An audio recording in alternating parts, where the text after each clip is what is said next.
Hello, my name is Radhika Patel, and we will be looking at my design project presentation. This design project consists of a proposed technology-based product as well as several factors regarding a specific research study. Let us first take a look into what issues this proposed product is centered around. The housing crisis is a societal issue that is largely due to the lack of affordable housing. The lack of housing has led to an increase in social disparities as well as posing as a great threat to the economy. The proposed product is an algorithm that allows a user to enter data to output the best possible housing option for them. Data such as area of interest, budget, income, current debts, living budget, etc., are just some of the possible factors that can be inputted by a user. By entering this data, the algorithm will be able to provide not only just a housing option, but housing options that let the users have financial stability. When first hearing about this proposed product, there are many questions that might come into mind. Here are a few of them. Given the serious implications of managing such sensitive and personal financial information, what regulations will be looked upon to prevent unauthorized access? Another question might be, what regulations will be placed to guarantee that this algorithm does not inadvertently amplify the current socioeconomic imbalance when it comes to class, gender, and/or race?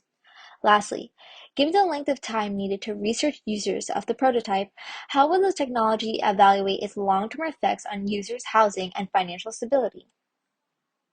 The question that we will further be looking into is what role, if any, will the government play in facilitating socio-technical solutions to change the social disparities in low-income housing?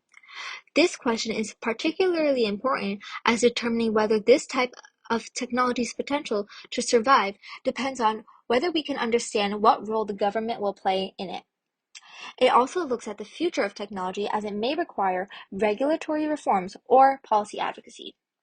Gaining insight into the government's role when it comes to socio-technical solutions can help us better understand the scale of which technology can be included into larger housing projects or urban planning projects. This would increase the product's long-term impact of sustainability and influence. Let us take a look at a related research study that helps us better understand and answer the focused question. The study we will be looking at is Bounded Socio-Technical Experiments as Agents of Systemic Change, the case of a zero-energy residential building. This research study was conducted by Helena Brown along with Philip Vergara and was made available in May of 2006. The foundation of the study was that for the necessity of a large shift in technology, a shift towards sustainability is needed. This shift would require substantial changes within institutions, belief system, and most importantly, government policies. Through higher order learning, the authors suggest that experimentations with new technologies as well as new services can be done through this concept of higher order learning. The authors proposed four-level framework is made from mapping a learning process in bounded socio-technical experiments, or BSTE, which is applied to this case study. BSTE is a collective attempt to introduce a new piece of technology within limited scope. This scope is in terms of both time and space. With BSTE, a diverse collection of participants, business experts, as well as institutions and government personnel is used. Through this concept, the importance of learning by doing and continuous adjustment is highlighted. As BSTE is applied to this case study, the authors were able to find that innovation in building design is both a process and a product. The author emphasizes the need for considering both aspects for any and all future sustainable buildings.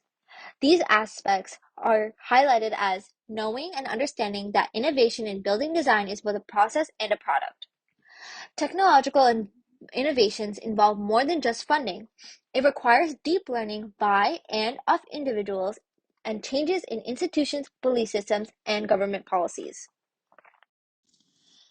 Next, let us take a quick look at the methodology used within this research. The research conducted by the authors was through a case study. The authors looked at the development of low-income area residential buildings within southern Boston.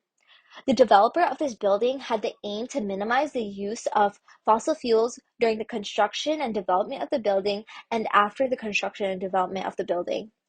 The developer had also aimed to price each unit below market value to allow those who were in desperate need of housing and a small budget to still be able to afford to live in this residential building. One method that was used to minimize the use of fossil fuels was cogeneration with biofuels. Within the second year of development, financial viability became a major concern for the developer as well as the core team members. The developer, along with the core team members, had thought to find funding through various sources, but most importantly, government funding. The authors were able to apply BSTE to this case study by analyzing team-centered interactive processes of developing this residential building. The author looks at the four most active core members, which could still be seen as an insufficient number of individuals that would be looked upon just for research purposes. The team turnover is portrayed as a learning process which was built by a collective vision of the preferred social order and interpretive frameworks of the four core members. The author highlights changes in problem definition as a significant impact and aspect of individual learning of the four core team members. When we take a look at table number one displays a summation of four-level framework for mapping a learning process within the scope of BSTE. It displays the views and beliefs of the four core team members during the initial steps and phases of developing this residential building. When we take a look at the related research study findings, we can see several important factors. Firstly, the four-level conceptual framework is extremely useful when it comes to small-scale experiments that are targeted towards more of a socio-technical shift.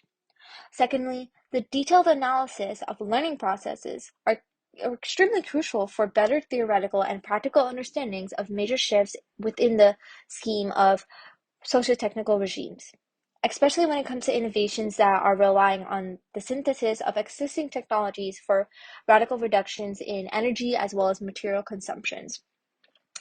While the study might have just focused on a specific case, the developed four-level conceptual framework can be used as a guide for studying learning processes in other socio-technical experiments that could or couldn't be related to low-income housing solutions. Lastly, understanding the importance of higher order learning as well as interactive processes, guiding visions, and congruent worldviews among participants is essential for facilitating successful experiments in housing solutions. When it comes to the proposed product in question, each of these major findings can be directly applied to the product itself. The algorithm can benefit from understanding the learning process behind making effective decisions that lead to long-lasting impacts. Analyzing how individuals as well as teams can learn in the context of housing choices can enhance the algorithm's effectiveness. For instance, learning about users' preferences, priorities, or changes in the problems that the users might have over time can inform the algorithm's recommendations and provide better results.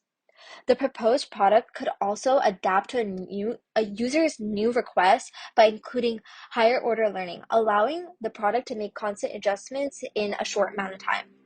For example, if a user's financial situation changes or their priorities might shift, the algorithm should be capable of learning from these changes and adjust its recommendations accordingly in a good amount of time.